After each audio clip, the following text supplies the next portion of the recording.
Number 20. In 2006, a government SWAT team raided Kent Hovind's Creation Science Ministry. I believe Behemoth is the long-necked dinosaur. Now, there are 13 different long-necked dinosaurs, okay? There's the brachiosaur, the apatosaur, the cetosaur. He's got the big seat, okay? There's the blondosaur. You have to talk to her kind of slow, okay? 19. Kent and his wife, Jo, got arrested at gunpoint. Jo was dragged out of bed and not allowed to get dressed. This violent method of arresting a suspect is usually reserved for hardcore gang-related activity. It was disproportionate and a totally over-the-top display of force. This one professor was getting very angry. I seem to do that to them. He said, "Mr. Hovind, do you realize there are nearly 400 varieties of dogs in the world today?" I said, "Sir, I have no idea how many, but 400 sounds good." He said, "Do you mean to tell me that you believe all those dogs came from 2 dogs on Noah's Ark? You want me to believe that?" I said, "Sir, would you look at what you're teaching your students? You're teaching your students that all those dogs came from a rock." 18. They were both thrown in prison. Jo got released from jail a few years ago, but as of February 2015, Kent maintains his innocence from behind bars. 17. The prosecution of Kent Hovind was led by Michelle M. Heldmeyer, US Attorney, and J.D. Roy Atchison, Assistant US Attorney.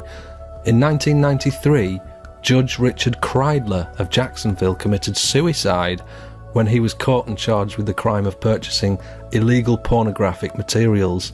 The following year, in May 1994, Michelle Heldmeyer, now the US Attorney, made national news when it was found that her husband, Joseph Heldmeyer, was on the same pornographic mailing list as the judge. He was never prosecuted.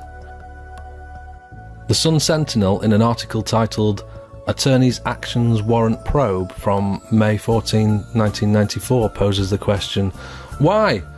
Was it because he's the husband of an assistant US attorney, Michelle Heldmeyer? Presumably.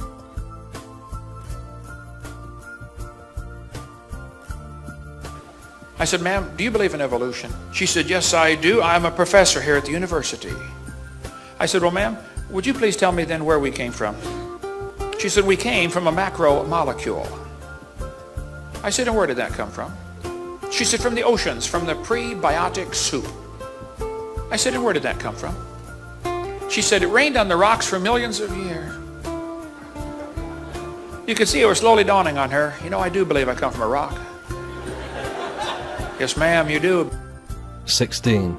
Just a few days after Kent Hovind's trial, the Assistant US Attorney, J.D. Roy Atchison here, was caught, arrested and jailed for attempting to rape a 5-year-old.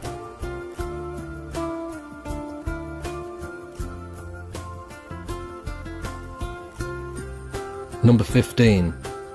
At Kent's trial, Judge Margaret Casey Rogers, the presiding judge over the case, allegedly said, "Kent Hovind's crime is worse than rape." Did the judge know the prosecutor was a rapist? Number 14. To appeal the case, Kent paid $6,000 for a full court transcript. A court transcript is an unedited copy of every word spoken in the courtroom. To be valid, the appeal had to be filed within 12 months. The documents were held back for 16 months, making sure Kent missed the deadline for appealing his own case. 13. 4 months after the deadline and too late to file an appeal, Kent finally received the transcript, and somebody had tampered with it, removing the judge's words, "worse than rape." 12. 8 attendees of the court have signed an affidavit stating that they all heard Judge Margaret Casey Rogers declare Kent Hovind's crime to be worse than rape. Whoever tampered with the official court transcript is not known, but that fact alone, that it was tampered with, is enough to overturn the case. 11. And what hideous, monstrous crime deserves the title worse than rape? Structuring. Not murder, not genocide, no. Structuring. That's withdrawing any amount of your own money from your own bank account. I'm not making this up.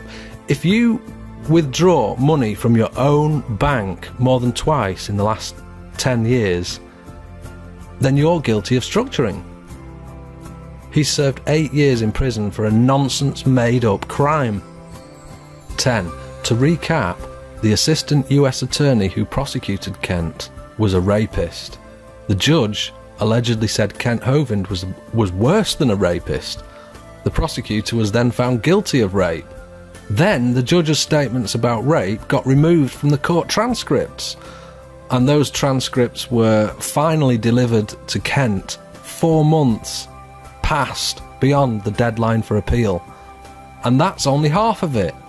Do you still believe Kent Hovind was guilty? 9. 2 juries were dismissed until the guilty verdict was made. 8. Kent has been moved around from prison to prison 23 times in the last 8 years. Some say they're trying to get him killed, because the more you move a prisoner around, the more likely they are to share a cell with a violent inmate. 7. Allegedly, the IRS agent Scott Schneider seized over $42,000 from the Creation Ministry's safe, and then created a tax bill for the exact amount of money seized. 6. Judge Margaret Casey Rogers has a track record of handing out unjust and outrageous rulings against Bible believers. For example, she issued a contempt order against 2 school teachers for praying before they ate their food. The Washington Times reported, and the source is at the bottom of the screen there, that over 60 congressmen stepped in to show support for the teachers who were facing jail time, and that the judge was completely out of line, ruling against the First Amendment Constitution rights. She ought to have been dismissed as a judge at that point, but the case got settled out of court and the judge is still in office. This is outrageous. Number 5. The same judge, Margaret Casey Rogers, who allegedly misdirected the jury on the first trial and seems to have delayed the paperwork to stop the appeal, and may even have ordered the tampering with the court transcripts, has been selected to be the new judge in the upcoming trial. That is a massive conflict of interest. Number 4. A coordinated effort between the police force who authorised the SWAT team, the IRS agents who invented tax bills, the prosecutor who was a convicted felon, and the judge with a track record of issuing heavy-handed anti-Christian rulings can only require Congress to investigate, because unsound, unsafe, rough justice will continue to infect the system unless people are made aware. Number 3. While in prison, Kent Hovind has highlighted the fact that judges are allowed to invest in the prison industrial complex. They can hold stocks in private prisons for profit. Judges are incentivised to hand out longer sentences, because while the prisons are full, the companies that run those prisons will be in profit, and a judge who has an investment in those stocks will take a dividend from that profit. It's a conflict of interest for a judge to profit from handing out longer sentences, and they ought to be banned from investing in prison-related stock. Number 2. An internet petition with over 19,000 signatures on it to free Kent Hovind was removed from the internet. We know who has the petition, but he won't release it. A link to a new petition can be found below this video. So the number 1 mind-blowing thing that happened to Kent Hovind is that he now faces a further 100 years in prison. The new trial is set for February 9, 2015. The trial could be moved to March. And what crime has he committed that deserves that sort of lengthy sentence? He mailed the Liz pendants on the title of his property.